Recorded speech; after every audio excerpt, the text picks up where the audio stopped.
Okay, bakwano nesimye nnyo kubeera nti nonkyali nammwe olunaku olwaleero. Thank you so much for watching in. Thank you so much for following me. Mwena abanfollowinga wherever you're following me from, abali e Dubai, abali e London, abali e Kuwait, e Qatar, Saudi Arabia, banaye muli bakabenyo. Thank you so much. Ate obondaba omulundi gw'ogusooka nyiga akagambako ka subscribe nga bulijjo okubeera ng'ojoiningirawo show. Poza ate oba oli ku Facebook oba ku Instagram beera ng'olikinga page o following okubeera ng'ojoiningirawo. Olwaleero ninako ebyenjawulo bye ngenda okubeera nga nkuwa ate nga I have a very interesting story from a very young man. Njagala obeere ng'otuninga naye nga sinaba kubeera nga nkutwalamuko mu show nkujjukiza nti ebeera Speed Express Tours and Travels okubeera nga ekutuusaako sheeno. Mpoza ate ne baganda baffe aba Roast Coffee Academy nabo weebali nnyo okubeera nga bakubangula ofuuke barista atuukiridde. Nsanyusa okulaba. Nange nsanyusa okulaba. You're good? Yes, I'm fine. I feel okay.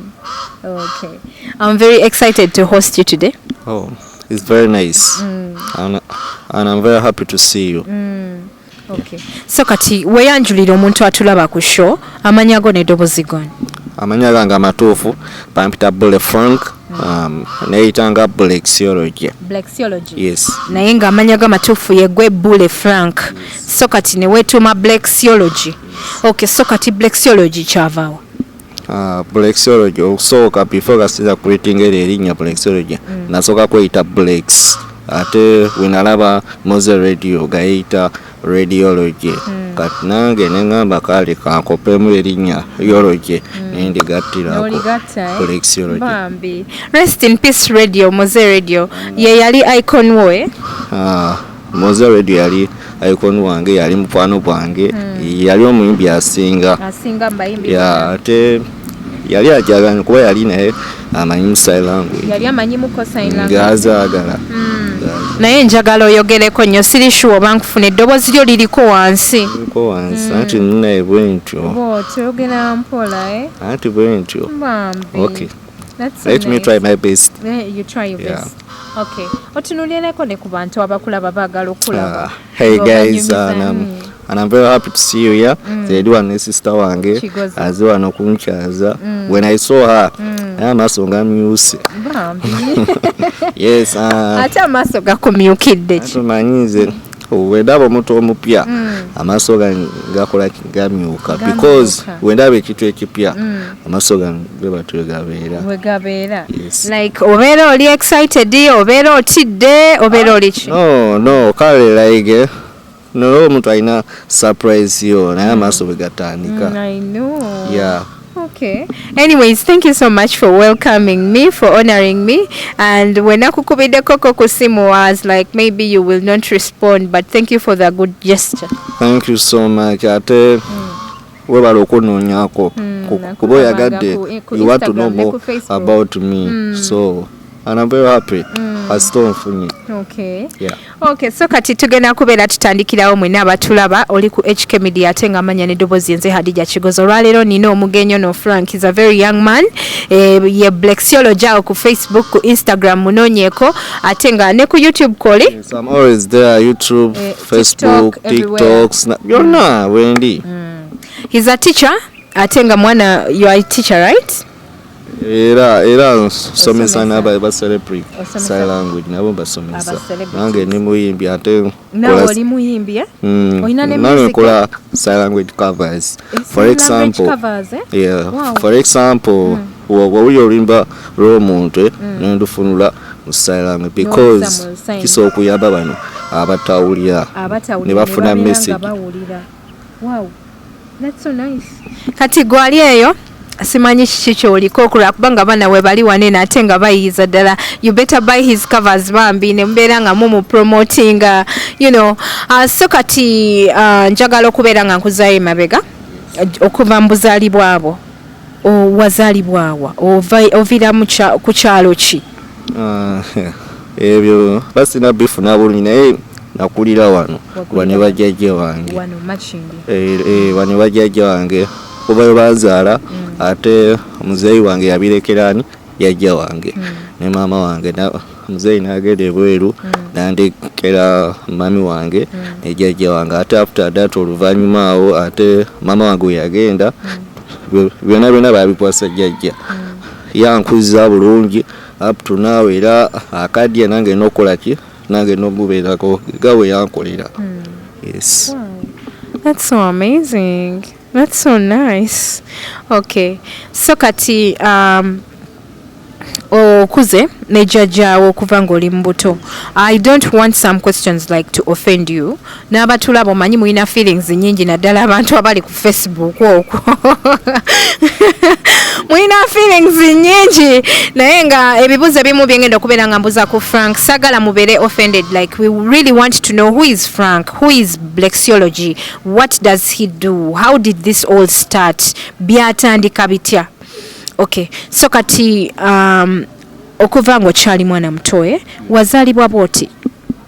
Yes. Nazaalibwa bwenti atomanyi Katonda yantonaga ndi special. It's like omuntu aba akuzadde ng'oli mulema kitegeeza Katonda aba akulambye n'agamba yali special. That's why many times people see me, I'm born different. Okiraba ate wenazaalibwa kwolwo nali ndowooza buli omu ali the same like me. Ate wenakizuula nga nkuze buli omu wanjawulo, oli awulira n'oli ateeze byempulya byanjawulo. It's like for me I hear 40%. For example, right, mpulya 30%, wano mpulya 10%. Naye abalala bawulira nnyo okusingako because I was born with hearing loss. Yes. So kati gye wakulira ku ssomero gye wasomera amasomero ki? Okusooka nali nsomera Mackinge Hill Parent School wano mu Kizungu. Katogeze waba wizo Kizungu kati awo oluvannyuma awo nekula mpola ne bantwala ku Wabigalo Primary School wano Kibuli wano wajjajja wange. Nsoma paka mu Primary 6 kati awo Primary 6 ne bantwala ku Teda School for the Deaf. Sono lyaba deaf awo natandika. Then after that nemala A-level nemala P7 then nengenda ku Workshop School for the Deaf. Then awo nemala nengenda ku Mbale School for the Deaf. Nawo kati wendi wano. Okay. Wakitegeera ddi nti no okuwulirako 40%?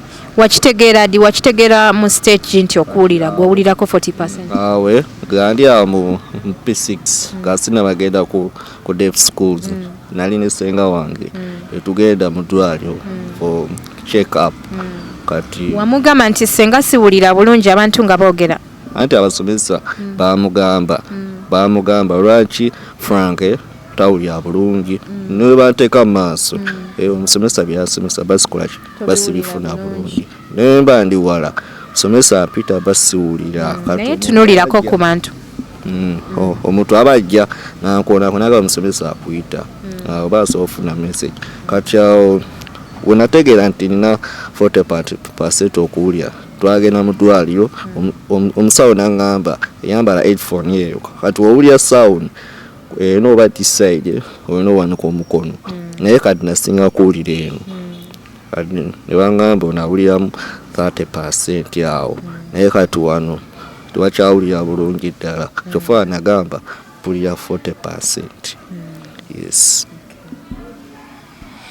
Okay, banange ndine Blaxology olunaku olwaleero ate ng'agezaako okubeera ng'atubulirako ko obulamu bwe butambula butya. Musanze waka wane ewaabwe Makindye wanyaniriza bambi olwamukubiddeko ku simu ne mugamba nze Hadija Kigozi n'angamba wow you come and see me. I'm super excited. Okay, so kati omaze okufindinga out mwekyo ekiseera obulamu bwe bwatambula butya from that time?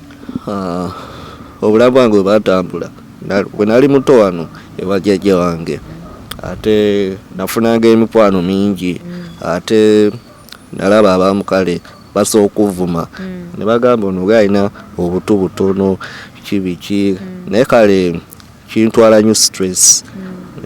Nga kiku stressinga? Ki stressinga ng'omuntu aba akuvuma mu maaso go.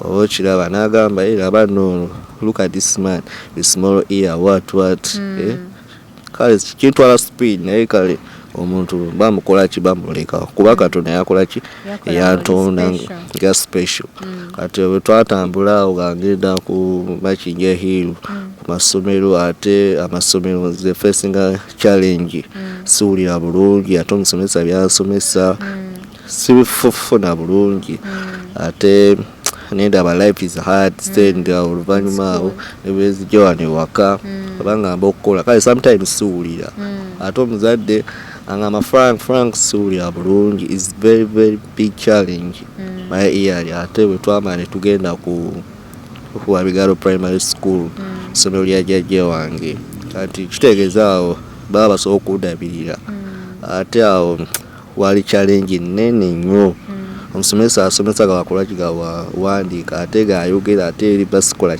Siwulira bulungi wali nnyo challenge ate omusomesa waba atuma omwana okumpita gandi wala nnyo ate challenge ate omusomesa nadduka bwe tukuyita towulira ate obulamu ne bugenda butambula mpola sometimes webema jogera n'omuntu omuntu bali n'omutuula ki face nenfuna ki message ate weba atula eri omuntu nanya simufuna bulungi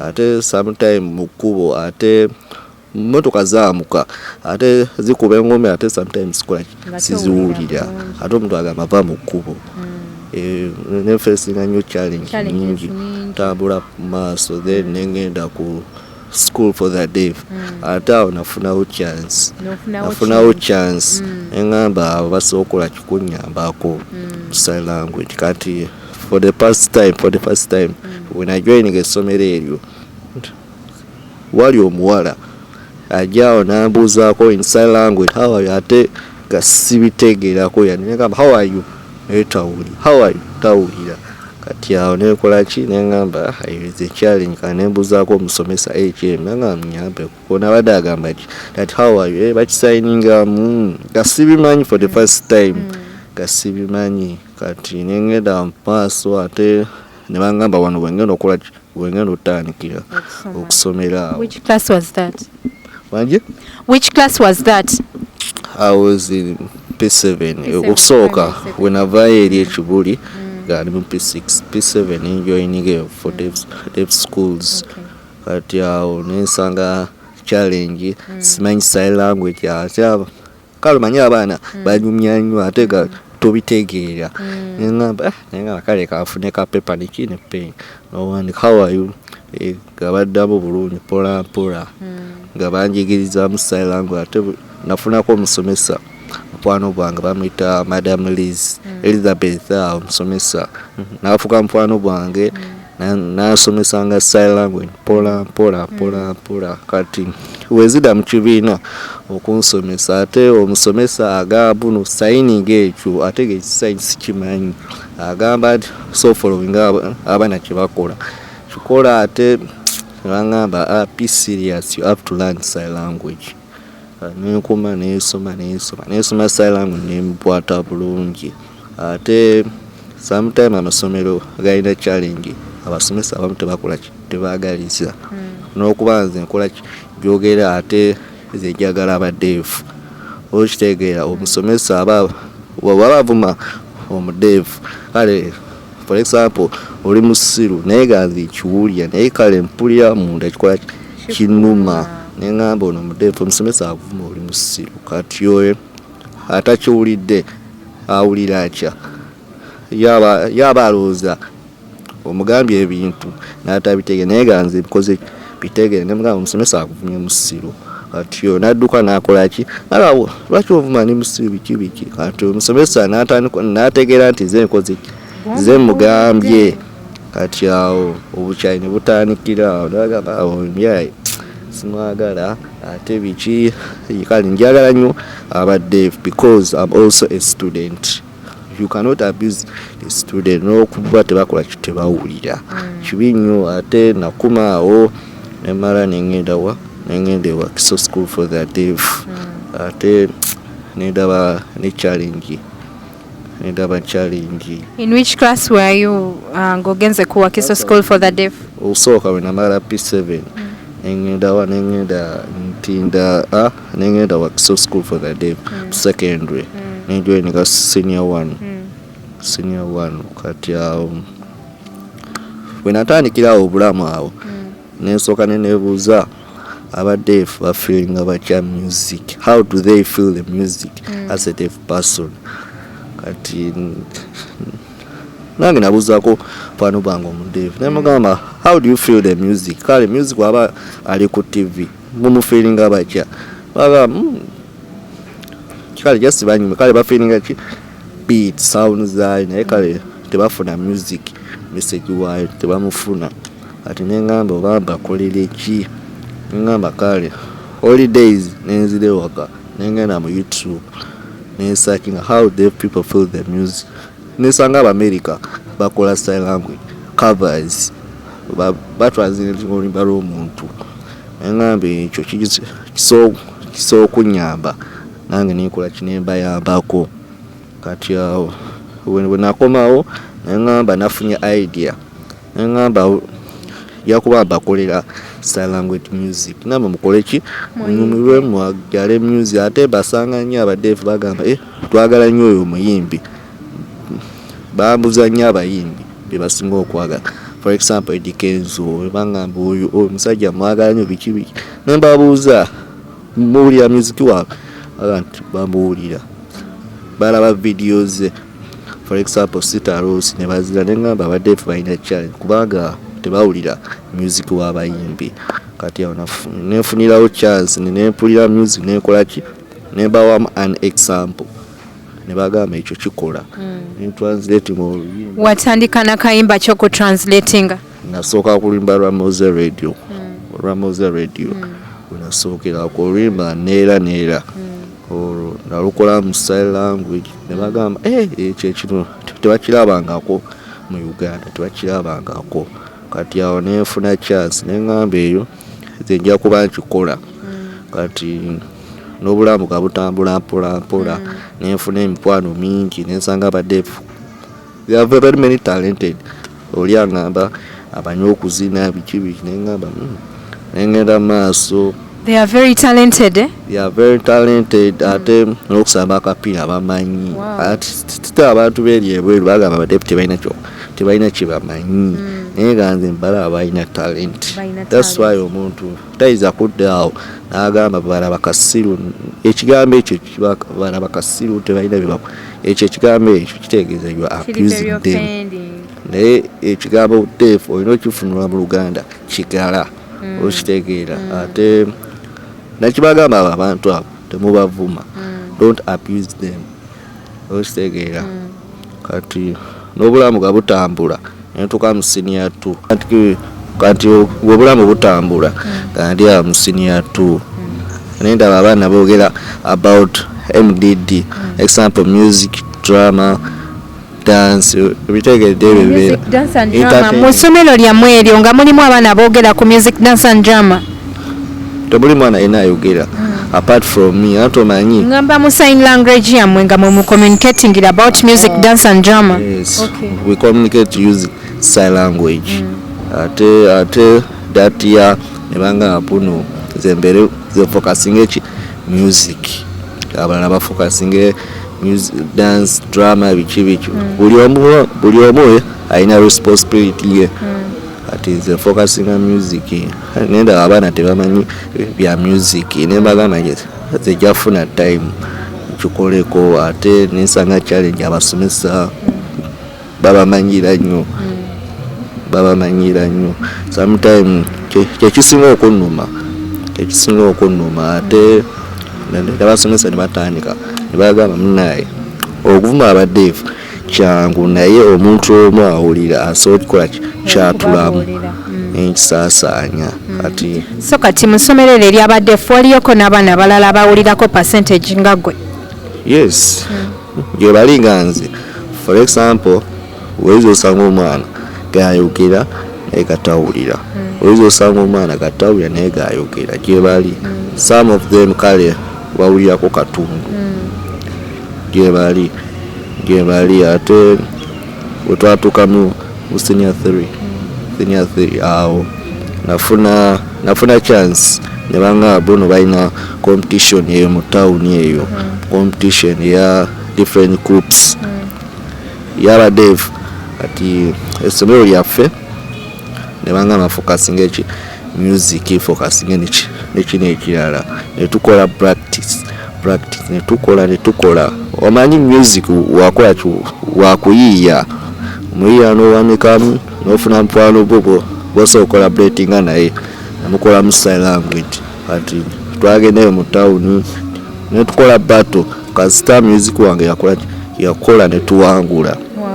Ya ne tuwangula tukomawo ate HM nakola kino nandebaza n'omulimu gwe nkoze then awo nengamba tukole competition each class mu music tukole competition ate awo nafuna heavy work nenderabira class yange focusing on other classes nemba wa sample for example nezijayo enyimba za Moze nziwanga neziteka mu blackboard just bakole practice music mu sign language kati class yange ntinejigizamu ebitonotono kati final competition class yange newangula kati nendaba banfunye chance holiday nzija waka nekola video zange sign language nzikola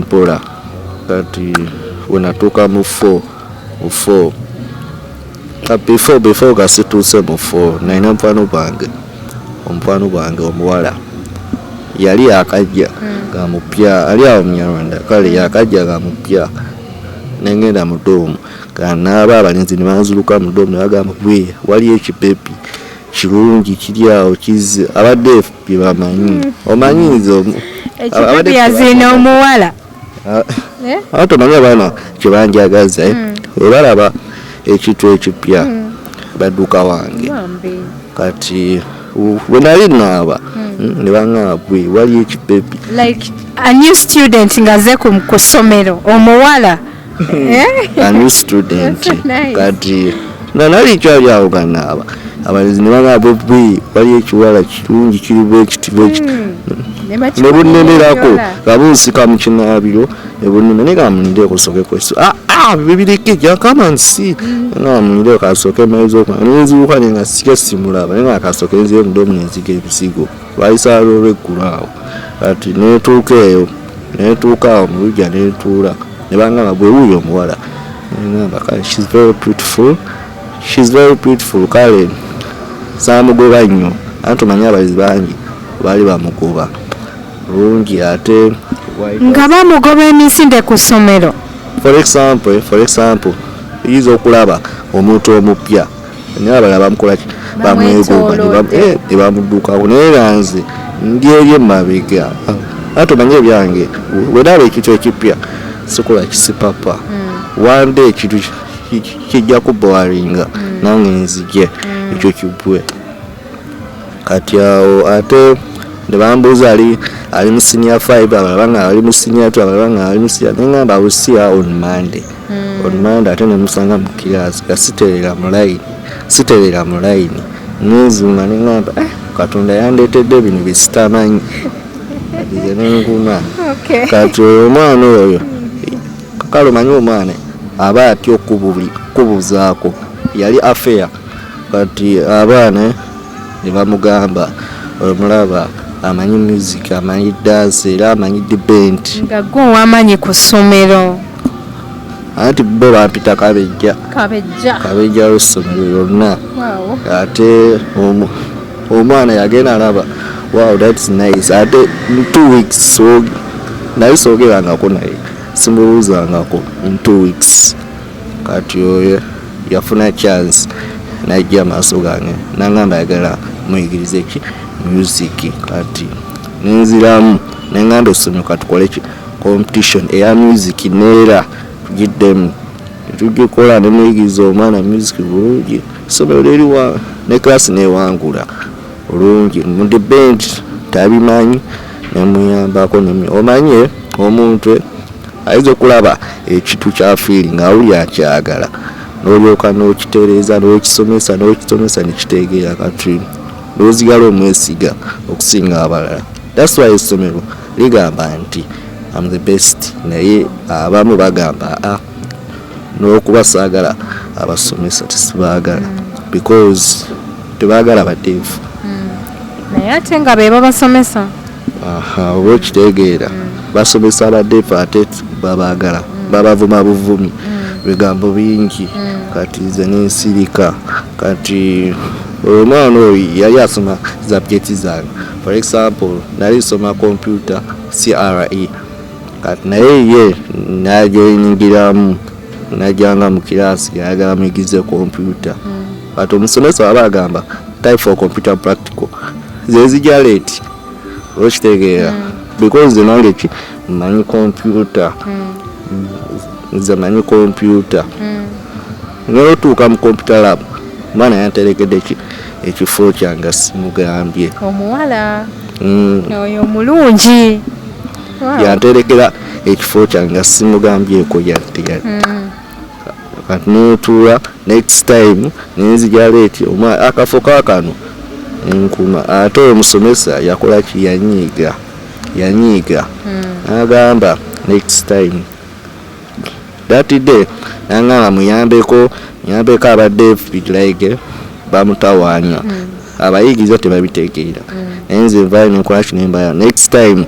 nakola kinangu nangoba mu computer lab n'omuwala naye nakola ki naavaamu okitegeera kati omusomesa omuwala naavaamu n'agenda naawe omanyi omuntu waba akwesiga ne bakugobamu naye nakola ki naye naavaamu okitegeera omuntu yaba akusoma akusomamu n'akustrasa n'akwesiga kati omusomesa yakola ki yanyiiga nangamba nkomewo nembuuza n'omuwala wandibadde oddayo kuba siize yakola ki nakuleeta kusoma olina ogenda n'osoma ebibyo nze nfokasinga ebyange kati namuleka omuwala n'asoma ebibye ate every weekends yajja nampita nemuyigiriza kati n'afuuka responsibility ekisobozo kya computer n'abeera hard working nyambako buli kimu abalala gezaako nembayambako ate sometimes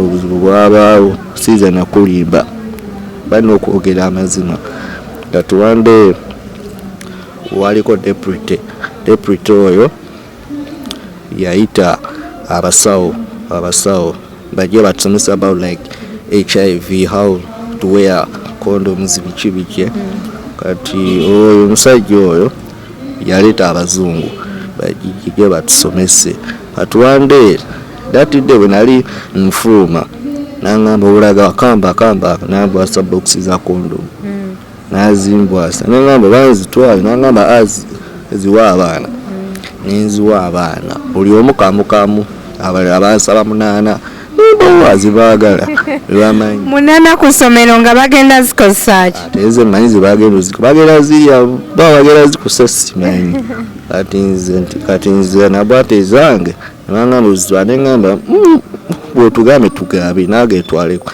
agamba jasiza kusoma nenzireka neziwa abaana nengenda nekola for short call nekomayo ate ekima agamba bumala muzizeemu ate bazizaamu ne bazirabiramu ate abaana ne bazitwala kati next time walinga simanyi bapaditamu kati awo wali obuzibu mukwano gwange bambwata omuwala nga beegira kati omulenzi okumubwata ate omusomesa nakola ki namukuba nange nenzija nekola ki nemubwata omusomesa nemugamba respect a person with disability. Omulenzi oyo yali mulema yamukuba bubi nnyo abaana ne bampita nenzikwa nekola ki nemubwata n'omugo nengumenya nemugamba respect a person with disability tomukuba bwotyo tomukubanga mwanawo okitegeera kyekyasima okunwa kuba omulenzi olaba nasoma naye kuva Ntinda primary school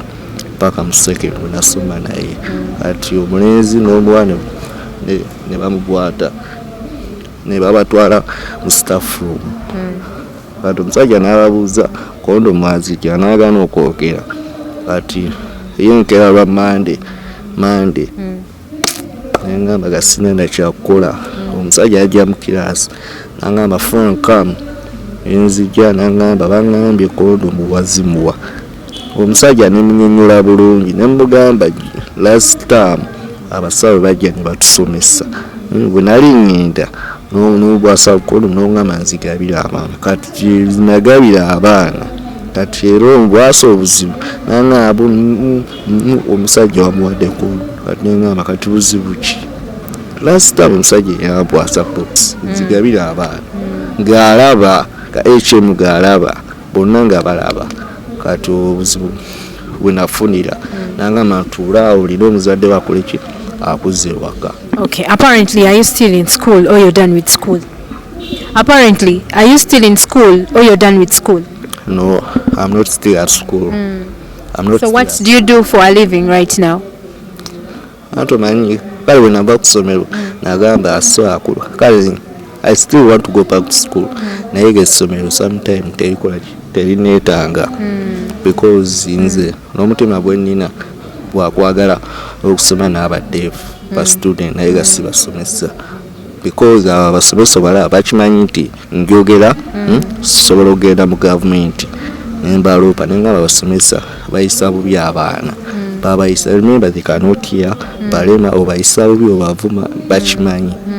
That's why balimba abazadde bange bono nina fayiro nyingi zijjudde kitegeeza tebanjagalaho ate ga fayiro teziri full.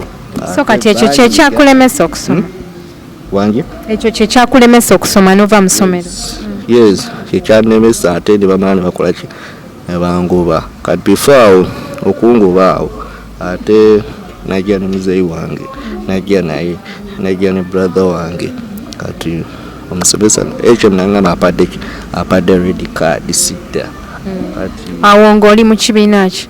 Gani mu senior 4 senior 4 in the first term andi mu senior 4 kati datidde okungoba ate n'omwana yakola ki yajja akaaba abalala bangamba ali eri akaaba biki buno bangobye ngamba tofaayo oyo mulabe oyo mwana she can understand wasomesa omuntu nakitegeera kati wotamu meetinga ebintu biddayo mabega okitegeera kati oyo emugamba munaye kasooka ngende okusomera eddala eryewa ery'embaale empaka ebintu byange ngenda ate abaana bafeelinga feel disappointed bakyanjagala ku ssomero.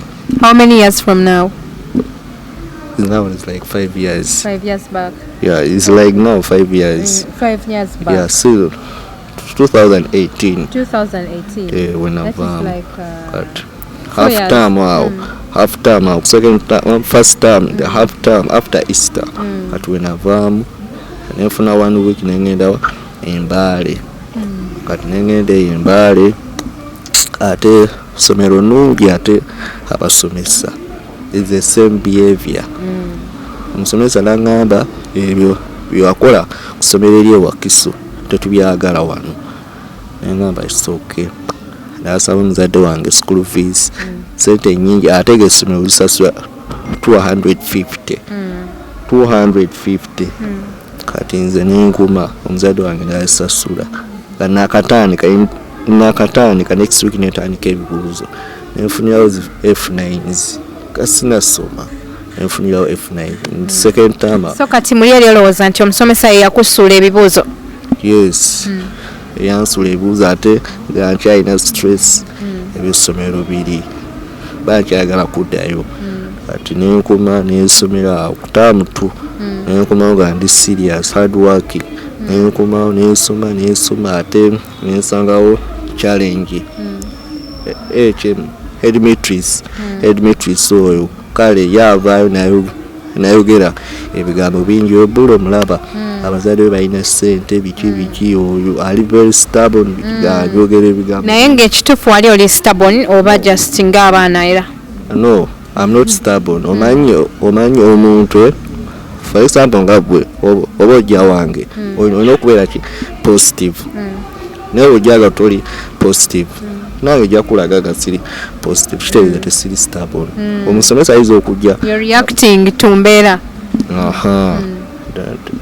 n'alowooza agala teekawo mpya. For example iza okugyewo enkukube pikasikubuuzizaako, how do you feel? I feel bad, of course. Kati bo bakiraba ti stubborn naye nga siri stubborn. Okay, wanange guys, tuli ku HK Media amanya ne dobazi yenze Hadija Kigozi today with Frank yeita Blaxology ku Facebook awo ku Instagram. Genda omunonye kati nga inane copies ze eza music owaba deaf. Osobola okubeera nga supporting by viewing his YouTube channel, right? Yeah. You have a YouTube channel, right? Yeah. Okay.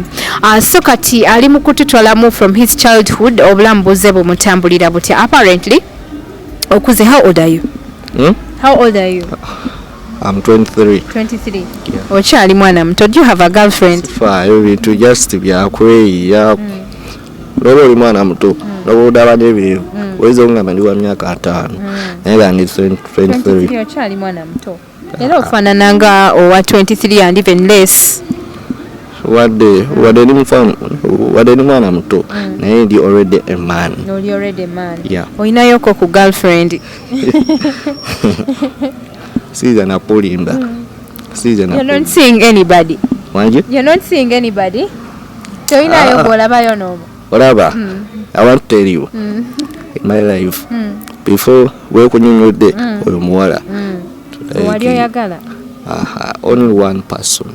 Because the man from the head mukagera akasembayo kyokka kyemumanyiko because yambulya byonna obulamu bwe bwayitamu n'embeera gyalimu byonna because omuntu bw'oba onoonya omuntu bw'oyagala oyosoma embeera gyeyisa buli kimu olina okukisoma naye alina okukisoma nawe ogambe yatakisinayisa omukazi wenjagala. So nawe kati omuwala oyo ali ludda wate wamuleka bulesi? Namuleka naye kale is now 5 years kuba tetumulabango naye tusiba tunyumya. Mu communicating naye kale she's your dream girl. Omumisinga naye it's a very big challenge. Ate abasajja bali bamwagala biki naye wande simanyi. Naye she's the only one. Goyagala. Yeah. Okay. So kati nga tunatera okuwindinga up manyi abantu abalaba show yange banje. Abantu abayinza okupikinga interest mugwe balaba you a young man omanyi okukola bulungi potential yerayinga mu kiki kyose kyewewulira muli kyoyinza okukola omuntu kyayinza okugamba nti nze oba nina omulimu nyinza okumuwa omulimu bwe nti oba nina essomero ikana nyinza omumuleeta okyayagala okuddayo ku ssomero? Kati nawe kati wootuuse oyagala kukola?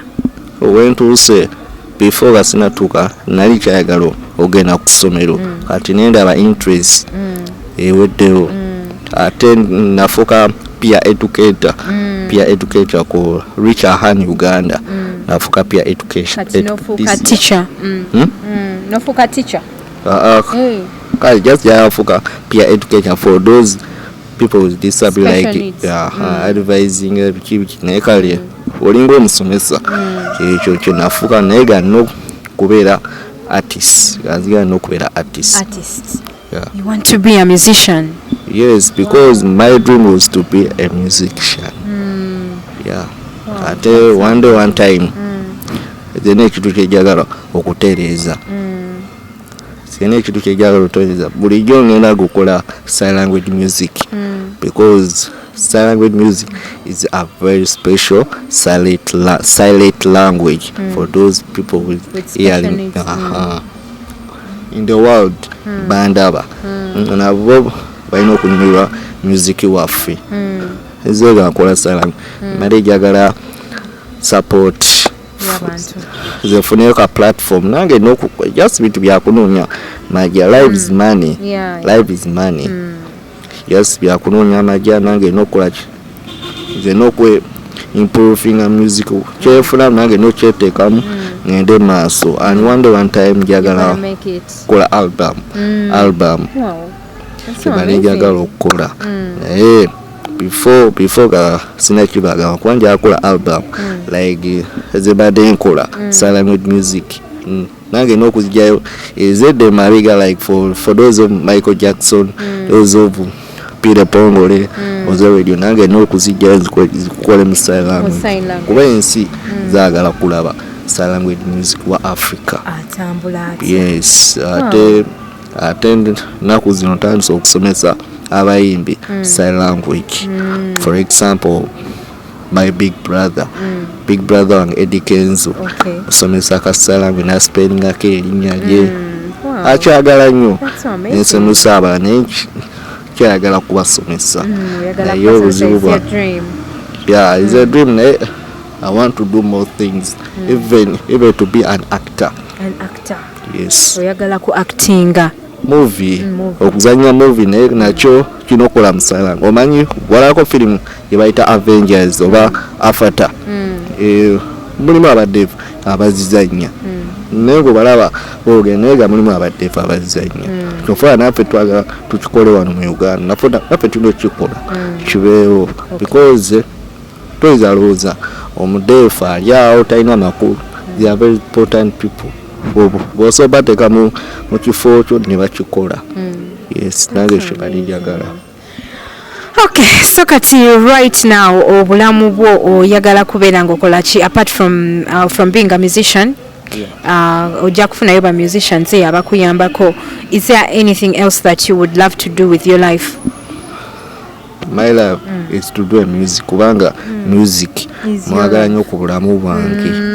Obulamu bwange singa kuwandiika music nange n'okukola sign language nange n'okwekolera business sobole okuyamba abadeefu abo. Okay. So kati abalabye kiki gwe muli eri kyowulira kyoyagala bakuyambemu kubanga nze abantu benkola nabesaawe eno oba abantu abalaba ebintu byange like bantu bakisa akutunuulira nagamba nti bambi Hadija Hostins omulenzi ono maybe I could do this and that.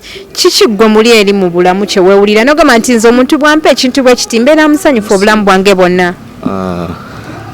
Abatulaba musheeyo kyebalijagala support.